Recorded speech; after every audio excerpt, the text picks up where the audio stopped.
გამარჯობა, მე ნინო ლომიძე ვარ, ქართული ენის და ლიტერატურის მასწავლებელი. ტელესკოლაში მეოთხე გაკვეთილი გაქვს. ტარიელი და ავთანტილი, კოპავა და იახსარი, დოქტორი ვოტსონი და შერლოკ ჰოლმსი, ჰარი პოტერი, რო უიზლი, ჰერმიონ გრეინჯერი, ტომი და ჰეკი, სამი მუშკეტერი და მათი დაუვიწყარი დევიზი ერთი ყველასთვის და ყველა ერთისათვის. ჩამონათვალი მიგახვედრებდა, რომ დღეს მეგობრობაზე ვსაუბრობთ. რა არის მეგობრობა? ვის შეიძლება ვუწოდო ნამდვილი მეგობარი? რას გვაძლევს მეგობრობა? რას გულისხმობს ეს ცნება? საკვლევი ამ მიმართულებით კიდევ ბევრია, შეიძლება ბევრი კითხვა დაგვებადოს, მაგრამ მოდი ამითი შემოვიფარგლოთ. როდესაც რაიმე თემის კვლევას ვაპირებ, ყოველთვის ვცდილობ ხოლმე გავიცხადო, კიდევ ერთხელ განვსაზღვრო სიტყვის ცნების მნიშვნელობები. სწორედ ეს სამუშაო ჩავატარე, უკვე ხა მინდა გაგიზიარო ჩემი კვლევის შედეგები, როგორ არის განმარტებული სიტყვა მეგობარი სხვადასხვა ლექსიკონში. გაჭირვების დროს შველის ყველასა, არა მარტო ნაცნობსა და მეგობარსა, არამედ უცნობსაცა.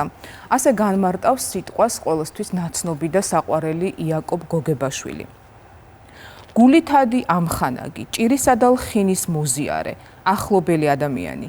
ამ განმარტებას ქართული ენის განმარტებითი ლექსიკონი გვაწუდის. ტოლის სწორი ამხანაგი, ტოლამხანაგი, მოყვასი, მოყვარე, ეს გახლავს სიტყვის სინონიმები. სხვათა შორის სინონიმთა ლექსიკონი არსებობს, ძალიან საინტერესოა ხოლმე, ზოგჯერ ჩახედე, თუ კი რომელიმე სიტყვის სინონიმი დაგაინტერესებს. სულხან-საბა ორბელიანის ლექსიკონში ამ ლექსიკონს სიტყვის კონა უწოდა სიყვარულით მისმა აღზრდილმა მეფემ ვახტანგ მეექვსემ. აი ესეთ განმარტებას ვკითხულობთ, მოусმინე. მეგობარი ესე არს მიწყივ გაუყარი სათანადო მოყვასი, სამუდამოდ გაუყარი საყვარელი, მარადის მის თანამყოფი. მიწყივ გაუყარი განუყრელს ნიშნავს.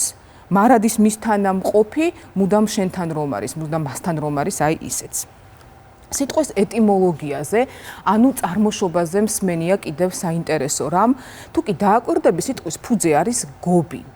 გობს სულხან-საბა ასე განმარტავს, ძელთაგან ამოთლილი ჭურჭელია დიდი თეფში. ანუ დიდი ზომის ხის თეფშია, ფართო, რომელზეც კერძს საჭმელს დებდნენ ხოლმე, სუფრაზე შუაში იდებოდა და ოჯახის წევრები და ოჯახის ახლობლები ლუკმას იზიარებდნენ აი ამ უზარმაზარი გობიდან. მეგობარი ის არის, ვინც ჩვენი ლხინის სუფრას იზიარებს, ვინც თანაზიარია ჩვენი სიხარულის, ან ზოგჯერ ტკივილის და დარდის.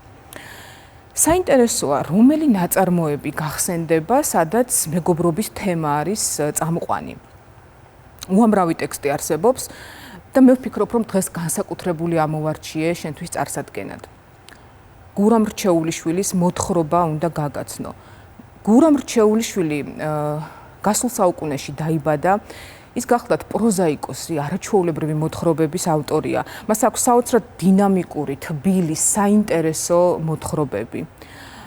გურამი ადამიანების ცხოვრების მნიშვნელოვან, აი განსაკუთრებულ მომენტებს აღწერდა ხოლმე. ყველაზე საინტერესო კი ის არის, რომ აი ყოველდღიურ ცხოვრებაში, უბრალოებაში შეეძლო დაენახა რაღაც დიადი, დაუვიწყარი და არაჩვეულებრივი. 26 წლისა დაიღუპა ზღვისპირა ქალაქ გაგრაში, შეცურა, რათა გადაერჩინა უცნობი ქალი და ვეღარ გამოცურა. ამჯერად მისი ერთი მოთხრობა უნდა გაგაცნო, პატარა მოთხრობა. აი ესეთი უცნაური სათაური აქვს. დათო და გურამი ბუხართან და ფრჩხილებში ბაკურიანისკენ. საინტერესო სათაურია. მოთხრობა არის მთლიანად დიალოგის ფორმით აგებული. ახლო მეგობრები დათო და გურამი ბუხართან სხედან და საუბრობენ. მეგობრები ერთმანეთს უზიარებენ საფიქრალს და დიალოგს იწყებს გურამი. აი პირდაპირ პირველივე წინადადება ტექსტის არის ეს. მართლა გიყვარს ბიჭო ის გოგო? როგორ არ მიყვარს? მთელი კვირა არ მძინებია. მე მგონი სიზმარში ხედავ და გეჩვენება, რომ არ აგძინავს. შეიძლება სიზმარიც იყო, მაგრამ რახან სიზმარში ვხედავ, ალბათ მიყვარს. მეც ასე მგონია, რომ უნდა გიყვარდეს. წინააღმდეგ შემთხვევაში ასე ხშირად არ დაგესიზმრებოდა. დათოს თავი ჩაექინდრა და ბუხარში გაღვივებულ ნაკვერჩხალს უყურებდა. ღმერთმა დასწყეულოს, მგონი მართლა უყვარს, გაიფიქრა გურამმა. და აქ გურამი გადაწყვეტ სასმელი შესთავაზოს თავის დამწუხრებულ დარდებში ჩაფლულ მეგობარს და თან სადღეგრძელოს ამბობს. ჩვენს სიყვარულს გაუმარჯოს. გაუმარჯოს. ლეილას გაუმარჯოს თვითონ, გაუმარჯოს. შენ და ლეილას გაგიმარჯოთ ერთად. გმადლობთ. დათო სულ უფრო და უფრო მდუმარე ხდებოდა. ანუ ვერ უშველა მეგობარმა ამ ნაბიჯით. გურამმა ცეცხლ შეშა მიუმატა და ერთხანს თვითონაც ფიქრებში გაერთო.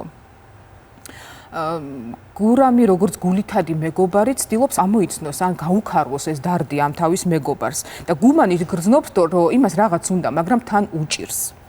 სად არის ლეილა ახლა? დაარღვია გურამმა აუტანელი სიჩუმე. ბაკურიანში. ნეტავი მეც იქ ვიყო. იმას უყვარ ხარ? ალბათ. საიდან იცი? მე თვითონ ძალიან მიყვარს. მას წავიდეთ ბაკურიანში. როდის? ახლავე. რითი? 12-ის ნახევარზე გადის მატარებელი. მერე ფული რომ არ გვაქვს? მე მაქვს ჩემი შარვლის საყიდელი ფული და იმითი. არ შემიძლია, ვერ დაგახარჯვინებ. გურამი წამოდგა, თხილამურები გადმოიღო, შემდეგ 2 წყვილი სათხილამურო ფეხსაცმელი საგზალი შეახვია და გარეთ გავიდა. როცა დაბრუნდა, დათოს ცრემლები მოსდიოდა თვალიდან. აქ საინტერესოა, როგორ უმალ, მყისიერად გადაწყვეტს გურამი ბევრი ორჭოფობის გარეშე პირდაპირ, რომ მას აქვს რაღაც დანაზოგი, მეგობარს ახლა ეს სჭირდება და ის სასწრაფოდ გარბის. და როდესაც ბრუნდება, გურამს ცრემლები მოსდის თვალებიდან, გული აუჩუყა მეგობრის ამ ნაბიჯმა მას და რა მოგივიდა ბიჭო, ესე ეკითხება გურამი, არაფერი ბოლისგან მიუგო დათომ. გულში კი ფიქრობდა, როცა ადამიანს ასეთი მეგობარი ჰყავს, საყვარლის დაშორება ვერ შეაშფოთებს და ბიჭების ხდებიან მატარებელზე, მიდიან ბაკურიანში. და საინტერესო მომენტი, როცა მატარებელი ბაკურიანში შევიდა, ლეილა დათოვლილი თმითა და მუღიმარე სახით ბაქანზე იდგა. რად დაიგვიანეთ? გამარჯობა, როგორ ხართ? გურამ რა ამბებია? დათოსკენ განგებ არ იხედებოდა. ჩვენ ხომ ჩამოსვლას არც ვაპირებდით. მიუგო გაოცებულმა გურამმა. მე კი დარწმუნებული ვიყავი, რომ ჩამოხვიდოდით, ცოტა წყენა დაეტყო ლეილას ხმაში. სადგური მგზავრებისგან დაიცალა, დათო და ლეილა ხელი-ხელ გადახვეულები მიყვებოდნენ თოვლით დაფენილ შარას, ხოლო გურამს 3 წყვილი თხილამური გაედო მხარზე და ორივეზე უფრო კმაყოფილი. მათ უკან მიბაკუნებდა. რატომ დახვდა გოგონა ბაქანზე მეგობრებს? მან ხომ არ იცოდა, რომ ისინი ჩამოდიოდნენ. რატომ წერს მწერალი ორივეზე უფრო კმაყოფილი მიბაკუნობდა გურამიო? აი ამ ორ კითხვაზე პასუხების მოძიება, ფიქრობ, მთლიანად იტევს აი ამ მოთხრობის სათქმელს. შეეცადე რომ იფიქრო, ამოიცნო ეს სათქმელი. გაკვეთილის დასაწყისში ვახსენე, რომ სიტყვების მნიშვნელობების ძიება ძალიან საინტერესო საკვლევი სამუშაოა. ტექსტში, რომელსაც ახლა განვიხილავთ, სწორედ ამ სიტყვის მნიშვნელობა არის განმარტებული. ტექსტი არის სიბრძნე სიცრუისა, ავტორი სულხან-საბა ორბელიანი, დარწმუნებული ვარ, გისწავლიათ უკვე სკოლაში, ეს არის იგავების კრებული, ოღონდ შემთხვევითი კრებული არ არის. ძალიან ნიჭიერი მწერალი იყო სულხან-საბა ორბელიანი, მან ერთიანი სიუჟეტური ქარგა მოუფიქრა ამ თავის იგავებს. და შეგახსენებ უბრალოდ, რომ მეფე ფინეზის სამეფო კარზე მიმდინარეობს მოქმედება, მეფე ფინეს ყავს 2 მსახური, 2 ვეზირი, მრჩეველი, სედრაკი და რუქა და ისინი საოცრად საინტერესო ხასიათის პერსონაჟები არიან, აი დაუვიწყარი, რომ წაიკითხავ, გამორიცხულია დაგავიწყდეს, როგორია რუქა და როგორია სედრაკი. ბევრ საკითხში მათ აქვთ განსხვავებული მოსაზრებები.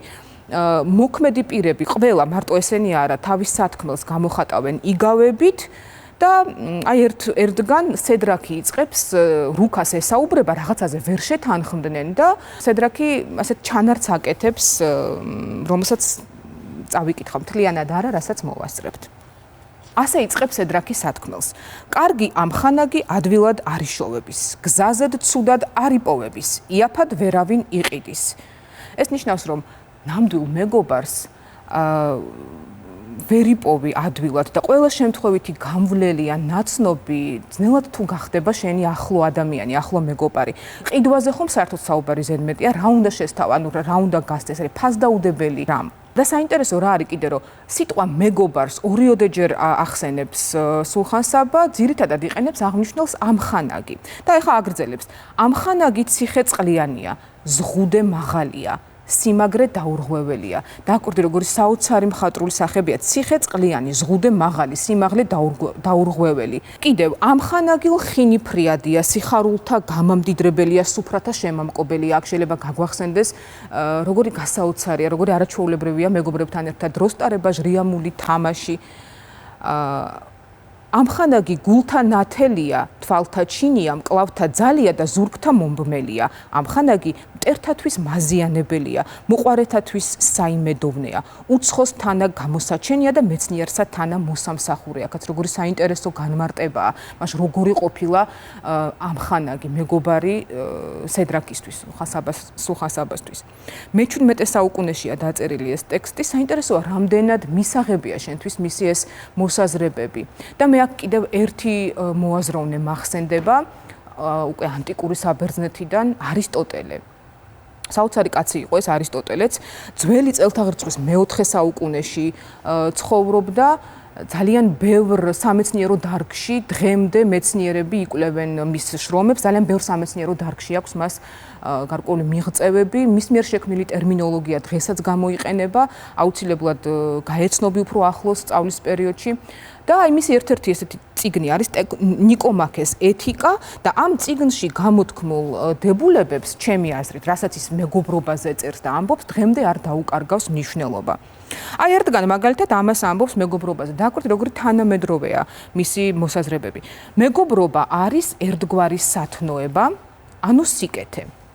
უაღრესად აუცილებელია ცხოვრებისთვის. ადამიანი მეგობრების გარეშე ცხოვრებას ვერ ისურვებდა. თუნდაც ყველა დანარჩენი სიკეთე რომ ჰქონოდა. გაჭირვებისა და სხვა უბედურების დროს ერთადერთ თავშესაფარს მეგობრები წარმოადგენენ. ისინი ეხმარებიან ახალგაზრდებს შეცდომების თავიდან აცილებაში. მეგობრობა არა მარტო აუცილებელია, არამედ მშვენიერიცაა. როცა მეგობრები ერთად არიან, უკეთ აზროვნებენ და უკეთ მოქმედებენ. რამდენი მნიშვნელოვანი რამ თქვა არისტოტელემაც მეგობრობაზე. დააკვირდი, ერთსა და იმავეს ამბობენ, აი მე-17 საუკუნეში მოღვაწე სულხან-საბა და არისტოტელე, თუ განსხვავებულია მათი მოსაზრებები. ახლა ისევ სედრაკს დავუბრუნდები, ის თავის აი ამ ჩანართს ასრულებს რიტორიკული კითხვით. ამხანაგის უკეთესსა შენ რას იშოვნი? დააკვირდი, რა მხატვრული ხერხი შეიძლება იყოს, აი ვახსენე რიტორიკული შეკითხვა. წინადადება კითხვითი ნიშნით სრულდება, ერთი მხრივ თითქოს კითხვა, მაგრამ სინამდვილეში სედრაკი რუქასგან აქ პასუხს სულაც არ ელის. შესაბამისად, რიტორიკული შეკითხვა არის ისეთი შეკითხვა, რომელიც არსებითად თვითვე შეიცავს დასმულ კითხვაზე პასუხს.